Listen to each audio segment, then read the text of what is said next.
भगवान महावीर के चरणों में सशक्त वंदन नमन। आप सभी को मेरा सादर जय जिनेंद्र। 25 बोल की श्रृंखला में आज हम 14वें बोल नव तत्व के बारे में जानेंगे।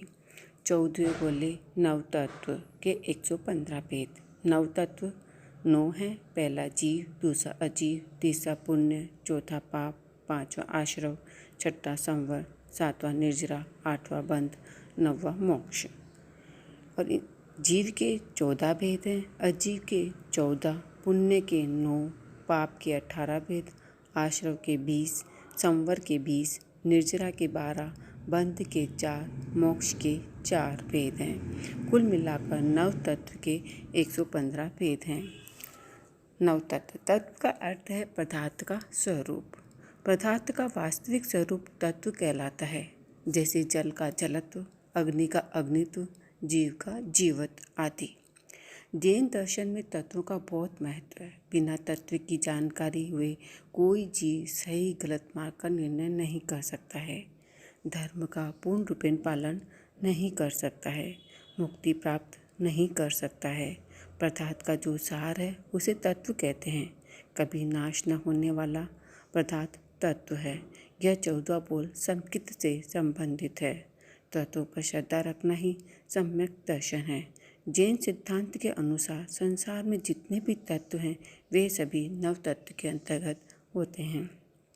पहला जीव, जिसमें चेतना शक्ति हो, अर्थात जो चेतना एवं उपयोग लक्षण वाला हो, सुख दुख का वेदक हो, 8 कर्मों का कर्ता हो, भोक्ता हो, कभी नष्ट न होने वाला हो, उसे जीव कहते हैं। जीव 2 प्रकार के होते हैं, संसारी जीव और मुक्त जीव। संसारी जीव एक शरीर को छोड़कर दूसरा शरीर धारण करते हैं, फिर उसे छोड़कर नया शरीर धारण करते हैं। इस प्रकार संस्करण या परिवर्तन को संसार कहते हैं। ऐसे संस्करण करने वाले जीव को संसारी जीव कहते हैं। जो जीव संस्करण या भव भ्रमण से छूट जाते हैं उन्हें मुक्त जीव कहते हैं। जीव की अशुद्ध दशा का नाम संसार है और शुद्ध दशा का नाम मुक्ति है। जीव के 14 भेद है। सूक्ष्म एकेंद्रिय के 2 भेद हैं, पर्याप्त और अपर्याप्त। बादर एकेंद्रिय के 2 भेद, अपर्याप्त और पर्याप्त। बेंद्रिय के 2 भेद, अपर्याप्त और पर्याप्त। तेंद्रिय के 2 भेद, अपर्याप्त और पर्याप्त। चौरेंद्रिय के 2 भेद, अपर्याप्त और पर्याप्त। असन्नि पंचेंद्रिय के 2 भेद हैं, अपर्याप्त और पर्याप्त। सन्नि पंचेंद्रिय के भी 2 भेद हैं, पर्याप्त और अपर्याप्त और पर्याप्त। सूक्ष्म नामकर्म के उदय से जिन जीवों का शरीर चर्म चक्षु मतलब आँख से नहीं देखा जा सकता वे सूक्ष्म एकेंद्रिय जीव हैं। लोक में ऐसे कोई स्थान नहीं है जहाँ सूक्ष्म जीव न हो। वे इतने सूक्ष्म हैं कि पर्वत की कठोर चट्टान से भी आर पार हो जाते हैं। इन्हें अग्नि, जल, शस्त्र आदि कोई ब्रह्म साधन से जलाया गलाया व नष्ट नहीं किया जा सकता है। आयु पूर्ण होने पर ही मृत्यु होती है। इनका आयुष्य अंतर्मुहूर्त प्रमाण है। इनसे किसी को कोई कष्ट नहीं होता है। और बादर नामकर्म के उदय से जिन जीवों को स्थूल शरीर प्राप्त होता है, जिन जीवों का चर्म चक्षु मतलब आँखों से देखा जा सकता है, अग्नि, जल, शस्त्र आदि ब्रह्म साधनों द्वारा जलाया गलाया अथवा नष्ट किया जा सकता है, उन्हें बादर जीव कहते हैं। इनकी आयु जघन्य अंतर्मुहूर्त होती है। एकेंद्रिय जीव सूक्ष्म व बादर दोनों ही होते हैं। बेंद्रिय, तेंद्रिय, चौरेंद्रिय, पंचेंद्रिय जीव बादर ही होते हैं। जीवों के 2 भेद किए जाते हैं, पर्याप्त और अपर्याप्त।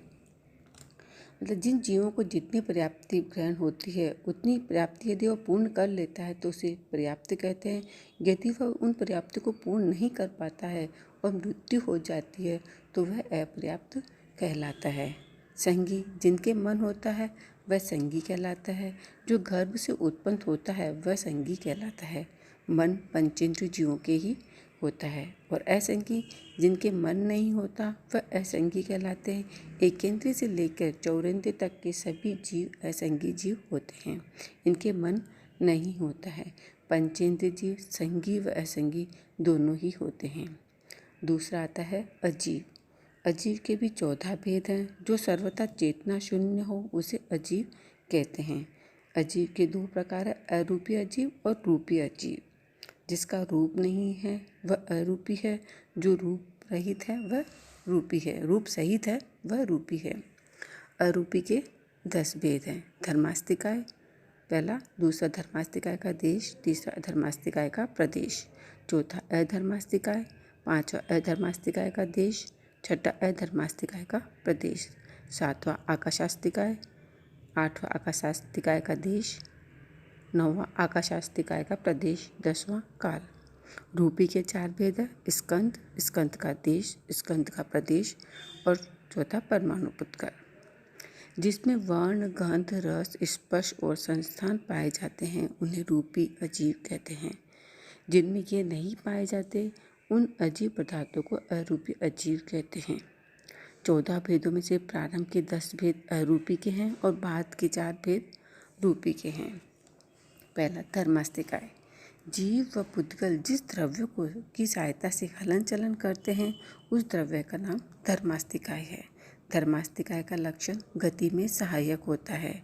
जैसे मछली के हलन चलन करने में पानी सहायक होता है अथवा वृद्ध व्यक्ति को चलने में डंडा सहायक होता है। धर्मास्तिकाय के 3 भेद है, स्कंद, देश और प्रदेश।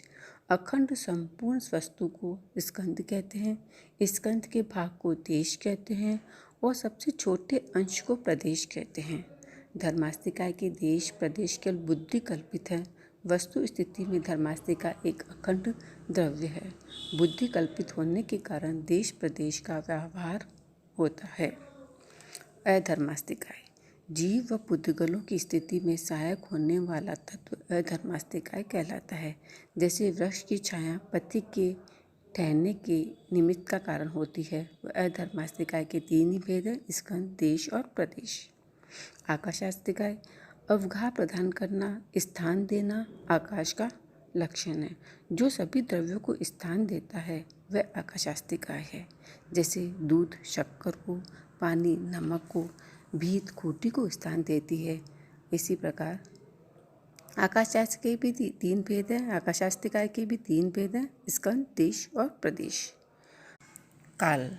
काल जो द्रव्य के परिणाम में सहायक हो अर्थात नए पुराने छोटे बड़े आदि की पहचान जिस द्रव्य से होती है उसे काल द्रव्य कहते हैं। काल का एक ही भेद काल है। काल का अर्थ वर्तन करना है। काल के 2 प्रदेश आपस में कभी मिलते नहीं हैं। वर्तमान अभी एक समय का, बीत गया वह अतीत आने वाला भविष्य है। कभी भी 2 समूह आपस में मिलते नहीं हैं। काल परिवर्तनशील है। अरूपी रूपी के भेद। स्कंद अनेक अणुओं का समूह स्कंद अर्थात सर्वथा अविभाज्य अंश को स्कंद कहा जाता है। जैसे वस्त्र का संपूर्ण स्थान।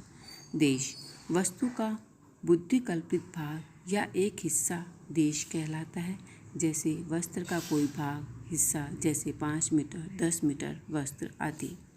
प्रदेश पदार्थ का अविभाज्य अंश जिसके दूसरे भाग की कल्पना भी नहीं की जा सके वह सूक्ष्म भाग प्रदेश कहलाता है। परमाणु जिसमें वर्ण, गंध, रस, स्पर्श हो, जो मिलते बिखरते हों उसे पुद्गल कहते हैं। लोक में रहे समग्र पुद्गलों के समूह को पुद्गलास्तिकाय कहते हैं। संसार में हम जिस पदार्थ को देखते हैं वे सब पुद्गल हैं। पुद्गल के अति सूक्ष्म भाग को जिसका फिर हिस्सा न किया जा सके उसे परमाणु कहते हैं। स्कंद से अलग हो चुके पुद्गल के अविभाज्य अंश को परमाणु कहते हैं। मैंने 14 बोल के बारे में, जीव अजीव के बारे में जानकारी दी है।